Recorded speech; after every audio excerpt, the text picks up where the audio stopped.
MTV news Kannada ವಾಹಿನಿಗೆ ಸ್ವಾಗತ. ಬಾಗಲಕೋಟೆ ಜಿಲ್ಲೆಯ ರಬಕವಿ-ಬನಹಟ್ಟಿ ತಾಲೂಕಿನ ಬನಹಟ್ಟಿಯಲ್ಲಿ ಬುಲೆಟ್ ಬೈಕ್ ಸವಾರರು ಪ್ರತಿನಿತ್ಯ ರಸ್ತೆ ಮೇಲೆ ಬುಲೆಟ್ ಫೈರಿಂಗ್ ಮಾಡ್ತಾ ಇದ್ರು. ಫೈರಿಂಗ್ ಆದ ತಕ್ಷಣ ಪಕ್ಕದಲ್ಲಿ ಹೋಗುವ ವಾಹನ ಸವಾರು ಹಾಗೂ ಶಾಲಾ ಮಕ್ಕಳು ಮತ್ತು ವೃದ್ಧರು ಭಯಭೀತರಾಗ್ತಾ ಇದ್ರು. ಇದನ್ನ ಗಮನಿಸಿದ ಬನಹಟ್ಟಿ ಪೊಲೀಸ್ ಅಧಿಕಾರಿಗಳು ಬುಲೆಟ್ ಫೈರಿಂಗ್ ಮಾಡುವ ಕೆಲವು ಬೈಕ್ಗಳನ್ನು ವಶಕ್ಕೆ ಪಡೆದು ಕಾನೂನು ಕ್ರಮ ಜರುಗಿಸಿದ್ದಾರೆ. ಇನ್ನು ಮುಂದೆ ಬುಲೆಟ್ ಫೈರಿಂಗ್ ಆಗಲಿ, ಹೆಲ್ಮೆಟ್ ಇಲ್ಲದೆ ಹಾಗೂ ಲೈಸೆನ್ಸ್ ಇಲ್ಲದೆ ವಾಹನ ಚಲಾಯಿಸುವುದಾಗಲಿ ಮಾಡಿದ್ರೆ ಅವರಿಗೆ ಕಾನೂನು ಕ್ರಮದ ಬಿಸಿ ಮುಟ್ಟಿಸುವುದಾಗಿ ಬನಹಟ್ಟಿ ಪೊಲೀಸ್ ಠಾಣೆಯ ಕ್ರೈಂ ಪಿಎಸ್ಐ ಪುಂಡಲೀಕ ಪೂಜಾರಿ ಎಚ್ಚರಿಕೆ ಕೊಟ್ಟಿದ್ದಾರೆ.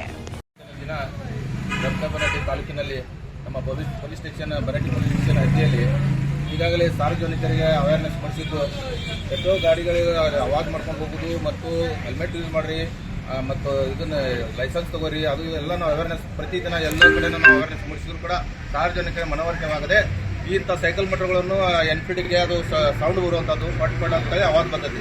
ಈಗಾಗಲೇ ಮಕ್ಕಳಿಗೆ ಎಜುಕೇಷನ್ ಪರೀಕ್ಷೆಗಳಿದ್ದಾವೆ, ಅದು ಸ್ಟಡಿ ಮಾಡ್ತಿದ್ದಾರೆ. ಸಾರ್ವಜನಿಕ ತೊಂದರೆ ಮತ್ತು ಇಲ್ಲಿ ಹಾಸ್ಪಿಟ್ಲ್ ಇದೆ, ಅಲ್ಲೆಲ್ಲ ರೋಗಿಗಳು ಇರ್ತಾರೆ, ಅನಾರೋಗ್ಯದಿಂದ ಇರ್ತಾರೆ, ಅವ್ರಿಗೆಲ್ಲ ತೊಂದರೆ. ಮತ್ತು ಇಲ್ಲಿ ವಯಸ್ಕರ ತಿರುಗಾಡ್ತಿರ್ತಾರೆ, ಇಲ್ಲಿ ವಾಕಿಂಗ್ ಮಾಡ್ತಿರ್ತಾರೆ, ಅವ್ರಿಗೆಲ್ಲನೂ ಭಯ. ಇದು ಗಾಡಿಯನ್ನು ನಾವು ಎಷ್ಟೋ ಸಲ ಹಿಡಿದು ವಾರ್ನ್ ಮಾಡಿ ಹೇಳಿದ್ರು ಕೂಡ ಅವರು ತಿಳ್ಕೊಳ್ತಾ ಇಲ್ಲ.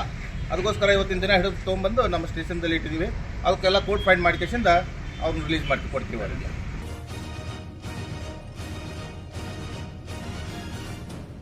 ತಾಜಾ ಸುದ್ದಿಗಾಗಿ ಎಂಟಿವಿ ನ್ಯೂಸ್ 24x7ಗೆ ಸಬ್ಸ್ಕ್ರೈಬ್ ಮಾಡಿ ಮತ್ತು ಬೆಲ್ ಐಕಾನ್ ಅನ್ನು ಒತ್ತಿ. ತಪ್ಪದೇ ಲಿಂಕ್ ಶೇರ್ ಮಾಡಿ.